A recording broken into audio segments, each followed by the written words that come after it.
Hi all, this is Anjali and welcome to my channel. So आज हम करने जा रहे हैं एरेस की एक एप्लीकेशन। सो हमने ये देखा कि एरे सी लैंग्वेज में हम क्रिएट कैसे करते हैं, हम उसको रिवर्स कैसे करते हैं, हमने सीधा लूप लगाया, हमने उल्टा लूप लगाया, हमने उसके अंदर सर्च किया। बट नाउ एरेज आप अप्लाई कहाँ करोगे?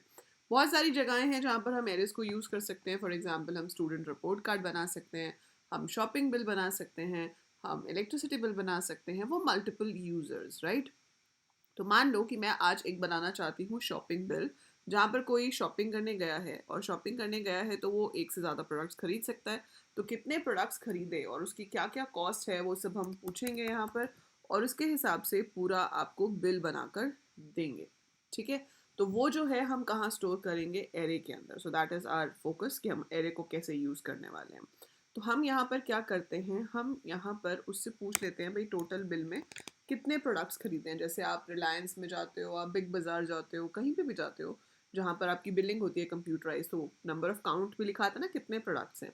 तो कितने डिफरेंट डिफरेंट प्रोडक्ट्स हैं वो हम लेंगे। So that is total number of products हो गया हमारे पास N.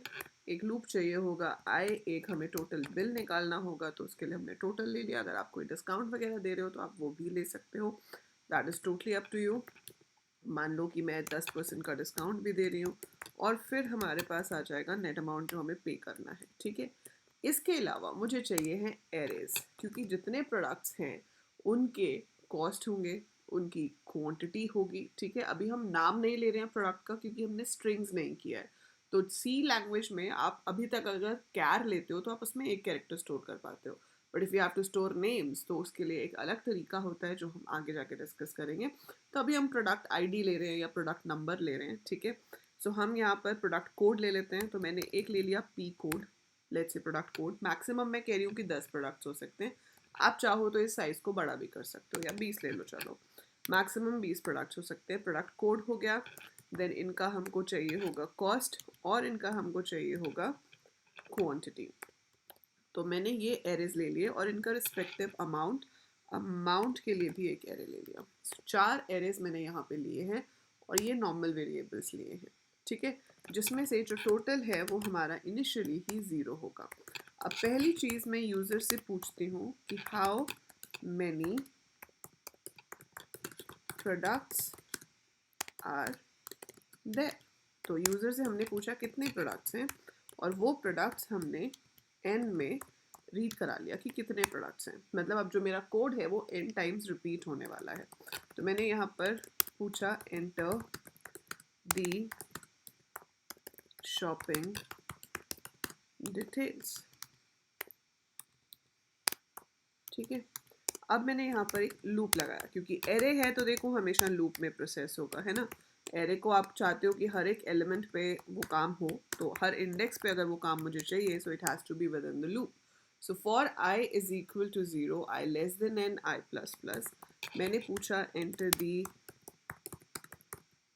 Product code. So product code आपके पास इनपुट होकर आना चाहिए। प्रोडक्ट कोड हमने इंटीजर लिया है, अगर फ्लोट लिया होता तो हम %f यूज़ करते। पर अब देखो इनपुट कैसे करोगे, आप लिखोगे p कोड आई। सो एम्परसेंड p कोड आई। तो जो पहला प्रोडक्ट है उसका शुरू, उसका जो कोड है वो स्टोर होगा p कोड 0 पे। ऐसे ही पहले प्रोडक्ट की जो कॉस्ट है वो स्टोर होगी कॉस्ट 0 पे। जो उसकी क्वांटिटी है वो स्टोर होगी क्वांटिटी 0 पे। तो सेम ही मैसेज है, तो मैंने लिख दिया एंटर प्रोडक्ट कॉस्ट, और यहाँ पर एरे का नाम चेंज होकर कॉस्ट हो जाएगा।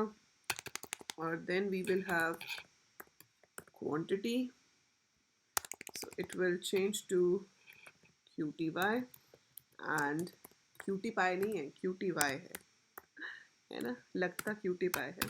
सो amount is equal to cost I multiplied by quantity I. So यहाँ साथ के साथ मैंने उसका अमाउंट भी कैलकुलेट कर लिया। तो यूजर से तो अमाउंट नहीं पूछना ना, यूजर से क्या पूछना है? Code, cost, quantity. अमाउंट हम साथ के साथ कैलकुलेट करते जा रहे हैं कि भाई अगर 0 पोजीशन पे कोड है, 0 पे कॉस्ट है, 0 पे क्वांटिटी है, तो अमाउंट 0 पे कॉस्ट 0 इंटू क्वांटिटी 0 आ जाएगा। ऐसे ही अमाउंट 1 पे कॉस्ट 1 इंटू क्वांटिटी 1 आ जाएगा, एंड सो ऑन। ये कैलकुलेट हो गया। ठीक है? अब जो बच्चे यहाँ पे पाइथन से आए हैं, मतलब जिन्होंने पहले पाइथन किया है और वो सी अब बाद में कर रहे हैं क्योंकि 11th-12th में अब पाइथन है, तो आप अगर ये काम पाइथन में कर रहे होते तो आप यहाँ पर सीधा रिजल्ट कैसे प्रिंट करा देते? प्रिंट एफ है ना। और अगर मेरे को यहाँ पर एरे प्रिंट करना है तो आप यहाँ सीधे लिख देते कॉस्ट, है ना, ताकि कॉस्ट वाला पूरा एरे मतलब पूरी लिस्ट प्रिंट हो जाए। पर सी लैंग्वेज में ऐसे नहीं होता। सी लैंग्वेज में अगर हम सिर्फ एरे का नाम लिखेंगे तो it is not going to print like that. जैसे मैं आपको अभी रन करके दिखाती हूँ, मैं 2 ही प्रोडक्ट्स ले रही हूँ।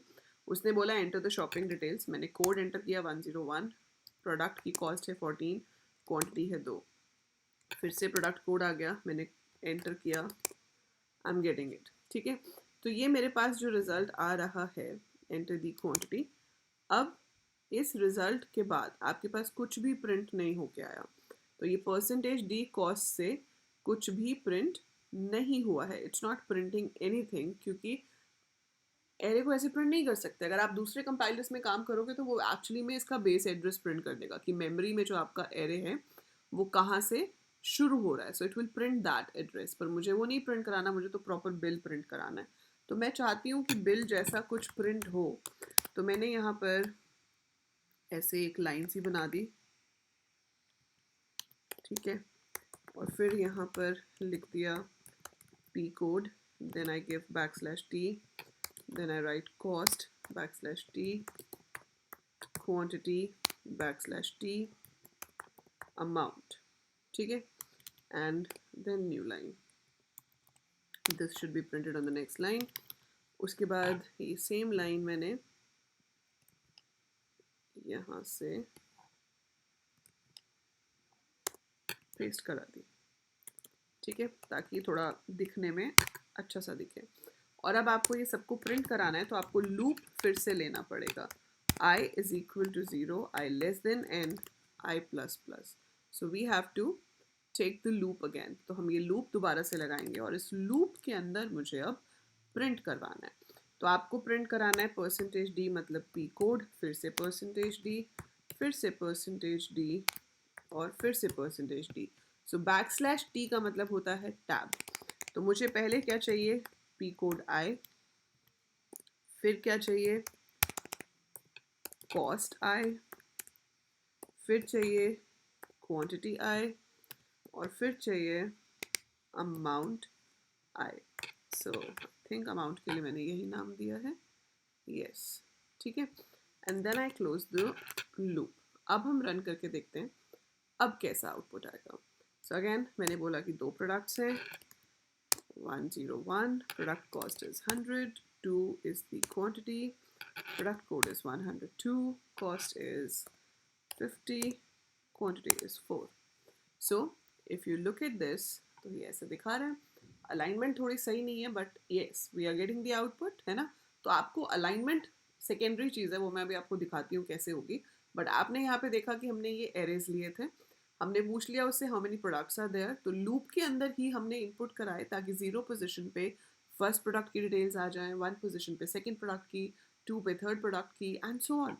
और यहाँ पर आखिरी में जाकर जब आपको प्रिंट कराना है तो फिर से आपको लूप लगाना ही पड़ेगा, तभी आप एक एक को प्रिंट करा पाओगे।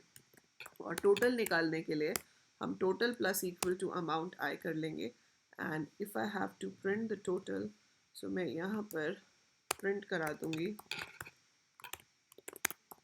Total amount is percentage D total, ठीक है। डिस्काउंट और नेट अमाउंट का कोड क्या होगा वो आप लोग लिख के कमेंट में लिखोगे, पर मैं आपको इसकी अलाइनमेंट बता देती हूँ। देखो अलाइनमेंट बहुत ही ईजी है। यहाँ पे पी कोड में कितने डिजिट्स हैं, 5, तो आप यहाँ परसेंटेज 5D लिख दो। कॉस्ट में है 4, तो परसेंटेज 4D लिख दो। क्वांटिटी में 1 2 3 4 5 6 7 8, 8 है तो परसेंटेज 8D लिख दो। अमाउंट में है 5, तो यहाँ परसेंटेज 5D लिख दो। अब कॉस्ट तो देखो ज़्यादा भी हो सकती है ना, so cost can be more than 4 digits also. तो हम यहाँ पे क्या कर सकते हैं, कॉस्ट के पहले 3 स्पेसेस अगर मैंने छोड़ दिए तो मैं यहाँ पर इसको 7 या 8 दे सकती हूँ, जितने स्पेसेस मैं छोड़ूंगी, बिकॉज हम एग्जैक्टली उसी के नीचे लाना चाहते हैं। सो अगर मैं कहती हूँ 3 प्रोडक्ट्स हैं, 101 product cost is 120, 3 products I'm buying। Then 102 product cost is 800 and I have bought 5 of them। Then enter the product code is 108, cost is 1200 and I've bought 2, and then I've got the bill। तो आप इन lines को भी लंबा कर लोगे, आपको सिर्फ dashes और देने हैं तो ये लाइंस लंबी हो जाएंगी।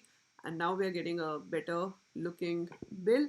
और उसके साथ साथ हमारे पास टोटल अमाउंट भी आ रहा है। तो ये परसेंटेज 5D का मतलब है that we have to reserve 5 spaces for the code. Percentage 7D का मतलब है we have to reserve 7 spaces for the cost. Similar way we have to reserve a particular number of spaces for quantity and amount. So if you want a proper result, हमें सिर्फ ये dashes increase करने हैं तो ये lines आपकी cover कर लें last तक। So अच्छा खासा bill create हो गया हमारा। कैसा लग रहा है? मज़ा आ रहा है? So this is how we can print this. And believe me, मुझे बहुत मज़ा आ रहा है क्योंकि literally C language को छोड़े हुए मुझे इतना टाइम हो गया था। And just because आप लोगों को C चाहिए, अभी अभी आप लोग फर्स्ट ईयर अपना स्टार्ट कर रहे हो, you're going to start the first programming language being a BC or BTech students. So I am loving it क्योंकि C मेरी favorite language है। पहला प्यार होता है ना जैसे। So this is my first programming language I learned. So I really really really like it a lot.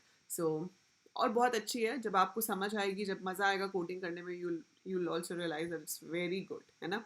ये सेम काम आप C++ में भी कर सकते हो, पाइथन में भी कर सकते हो, जावा में भी कर सकते हो, बट अपनी अपनी प्रेफरेंस है। You can choose any language whichever you want, but this is how we code in सी।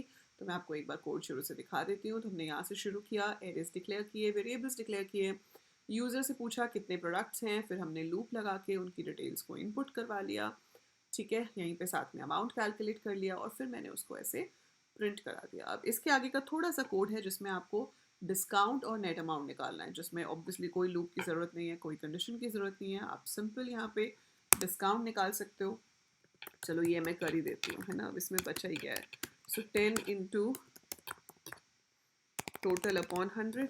सो इससे आपके पास 10% डिस्काउंट हो जाएगा और आपका जो नेट अमाउंट है that will be total minus discount and then you will be printing it on the screen, ठीक है। अब आपको होमवर्क में क्या करना है ये तो मैंने बता दिया। सो अब आपको क्या करना है होमवर्क में? होमवर्क में आपको ऐसे ही पूछना है how many students are there. आप यूज़र से पूछोगे कि कितने स्टूडेंट्स हैं। जितने भी स्टूडेंट हैं उनको आपको रोल नंबर पूछना है उनका, उनके 500 में से कितने मार्क्स आए हैं ये पूछना है। So enter marks code out of 500 and then आपको निकालनी है उनकी परसेंटेज।